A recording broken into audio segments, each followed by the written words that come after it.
नमस्कार बंधु मैंने आपण प्रतिदिन बाइक चलाती गाड़ी रे यात्रा करती प्लास्टिक व्यवहार करती औषध खाती कि विमान रे यात्रा करतु किंतु आपण के भावी सबूर मूल उत्स कौन।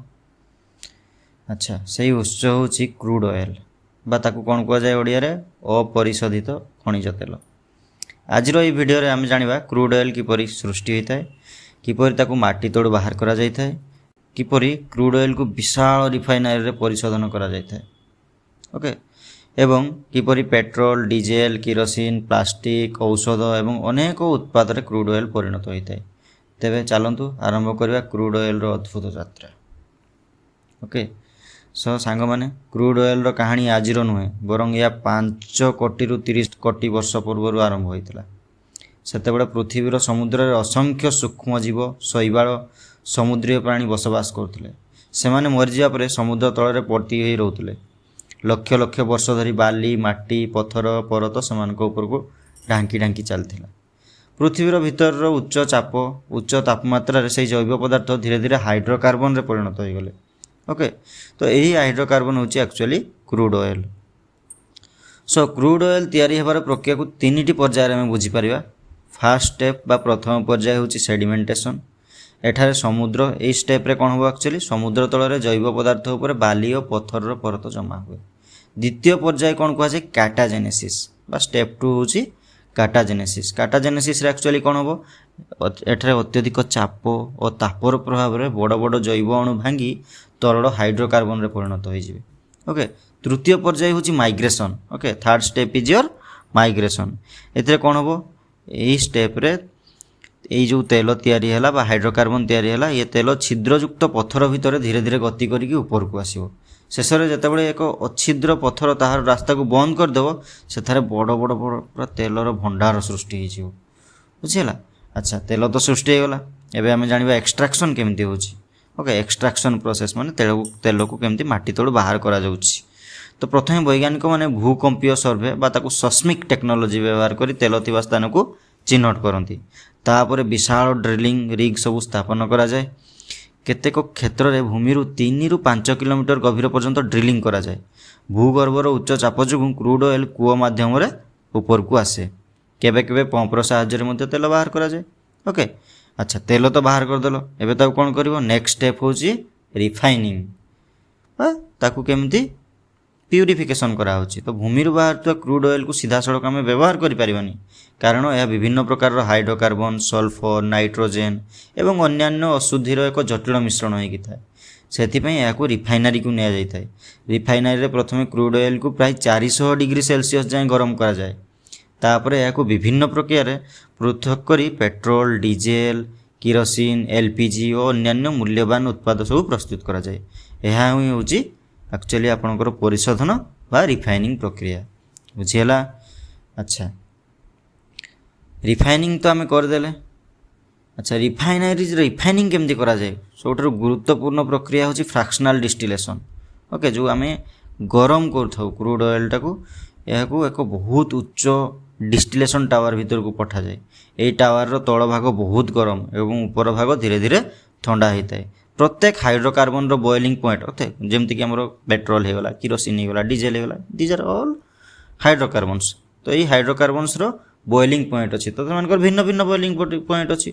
तो भिन्न भिन्न बॉइलिंग पॉइंट थी से भिन्न भिन्न उच्चतार आपणकर जो डिस्टिलेशन टावर रे से तरल अवस्था को फेरती। सबुठारु हालुका गैस से ऊपर को पड़े जाए। पेट्रोल नाफ्थालीन केरोसिन डीजेल मध्य भाग संग्रह हुए। सबुठारु भारी पदार्थ जहाँ आम फुएल ऑयल और बिटुमिन जोटा पिचु आम कहे सी तले रही जाए। यही प्रक्रिया को कौन कहुए फ्रैक्शनल डिस्टिलेशन। ओके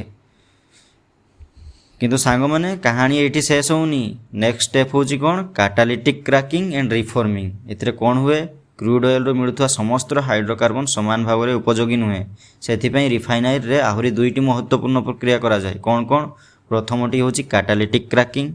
एथिरे बड़ बड़ हाइड्रोकार्बन बा जो पदार्थ कहले ता अणु को भांगी छोट छोट अणु परिणत करा जाए जहाँ को अधिक पेट्रोल मिले। जहाँ आमर जो छोट छोट परिणत करापर से आमको अधिक पेट्रोल मिले। द्वितीय प्रक्रिया हूँ कैटालिटिक रिफॉर्मिंग।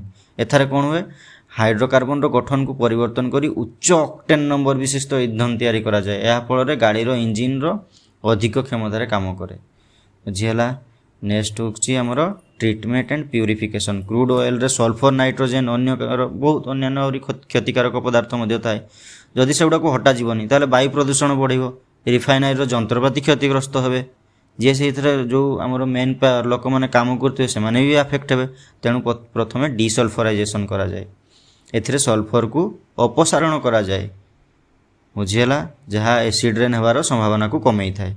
यदि सल्फर वायु मात्रा बहुत गैस सल्फर गैस मात्रा बढ़ीगला ताले एसिड रेन कर पॉसिबिलिटी थाए, बुझीगला। तेणुक डिसल्फराइजेशन करा जाए। तापर कौन कर जाए, हाइड्रो ट्रीटिंग करा जाए। हाइड्रोजेन गैस साहाय्य नाइट्रोजेन ऑक्सीजन एवं धातुज अशुद्धि को हटा जाए। या फल इंधन अधिक परिष्कार एवं परिवेश अनुकूल हुए। अच्छा, परिशोधन पर आम पेट्रोल प्रधानतः कार और मोटरसाइकल व्यवहृत हुए। डीजेल को व्यवहार हुए सांग तुम जान, ट्रक बस ट्रेन भारी जंत्रपाति डीजेल व्यवहृत हुए। जेट फ्यूएल विमान चलैवाई व्यवहृत हुए। यह व्यतीत LPG fuel oil lubricating oil refinery मिली थाए। आज परिवहन व्यवस्थार मूलर आधार होची यही समस्त इंधन, बुझीगला। नेक्स्ट होची पेट्रोकेमिकल्स। आपन जानी आश्चर्य हेबे, क्रूड ऑयल केवल इंधन नुहे, यह आधुनिक शिल्पर मूल कंचामाल मध्य। क्रूड ऑयल रू मिलुथुवा ओलिफिन्स और आरोमेटिक्स को ओलिफिन्स रू प्लास्टिक सिंथेटिक फाइबर पैकेजिंग सामग्री रंग डिटर्जेंट प्रसाधन सामग्री एवं अनेक औषध प्रस्तुत करा जाए। आज आपणकर घर थिबा हजार हजार सामग्री मूल उत्स होची पेट्रोकेमिकल्स। अच्छा, खणी बाहर कर क्रूड ऑयल को रिफाइनरी को पहुँचाइबा को एक बड़ चैलेंज, बुझी होची। एथिपई विश्व में लक्ष लक्ष किलोमीटर लंबा पाइपलाइन व्यवहृत हुए, जोठारे समुद्र अतिक्रम करने को पड़े सेठारे विशाल ऑयल टैंकर व्यवहार करा जाए। यही टैंकर गुड़िक एकाथरे लक्ष लक्ष ब्यारेल क्रूड ऑयल परिवहन करिपारंती।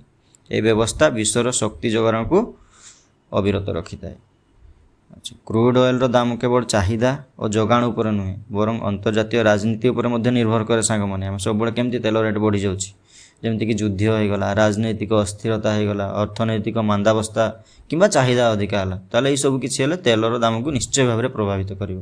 ओपीईसी भली संगठन जो अच्छी उत्पादन परिमाण नियंत्रण कर विश्व बजार को से कौन करता है, प्रभावित करता है। से तेल केवल इंधन नुहे बरं एक कौशलगत संपद बोली कहुए। आज जदि विश्व में शक्ति और राजनीति परस्पर सहित गभीर भाव जड़ित अच्छी। जो देश पाखे अधिक तेल भंडार अच्छी से विश्व राजनीति में विशेष प्रभाव रुहे। यही कारण देश मैंने शक्ति सुरक्षा नुआ नुआ सब चुक्ति करथांती। अंतर्जातीय संपर्क वाणिज्य और विदेश नीति में तेलर भूमिका अत्यंत गुरुत्वपूर्ण। किंतु विश्व धीरे धीरे परिवर्तन होची। Electric vehicle, solar energy, wind energy, green hydrogen भली विकल्प शक्तिर व्यवहार बढ़ुची। कौन पे ना भविष्य में निहाती क्रूड ऑयल तो सबुदिन असरंती संबल नुहे, ये सरी सरी चलती। तो निहाती भविष्य में क्रूड ऑयल जो परिमाण कमिज आम जो ग्रीन एनर्जी सब यूज करवा से क्रूड ऑयल चाहिदा किसी मात्रा कमी जापे। तथापि प्लास्टिक रसायन विमान इंधन और शिल्प क्षेत्र में क्रूड ऑयल गुरुत्व आगामी अनेक दशक पर्यंत रहिबो। क्रूड ऑयल मानव सभ्यतार विकास में विशाल अवदान रखी। यह आम के मना करें, किंतु यार किसी गंभीर परिवेश प्रभाव मध्य रही। या पड़े कार्बन डाइऑक्साइड भली ग्रीन हाउस गैस बाहर जहाँ ग्लोबल वार्मिंग क्लाइमेट चेंज कर। ऑयल स्पिल हेले समुद्र द्वारा जो ऑयल स्पिल जो युद्ध होची, ऑयल टैंकर गुड़ाक सब बस्ट कर दौरान बम्बिंग कर दौरान। तो ऑयल स्पिल होगी समुद्र से बहुत क्षति घटाऊँ। समुद्र जलीय प्राणी मानक से भयंकर क्षतिग्रस्त करुच्ची। तेणु आमर लक्ष्य होगा उचित क्रूड ऑयल सठिक व्यवहार करवा, नवीकरण योग्य शक्ति दिगरे आगेवा। आशा करुच्ची सांग माने क्रूड ऑयल संपूर्ण यात्रा सृष्टि आरंभ करके रिफाइनिंग जाए एवं व्यवहार करके भविष्य जाए आपन को सहज भाव में बुझाई पारछि। आ जदि वीडियोटी आपण मानकु भल लागिछि ताले लाइक करंतु, शेयर करंतु एवं मते एई बढिया नुआ नुआ वीडियो बनैबा पई आहुरी उत्साह प्रदान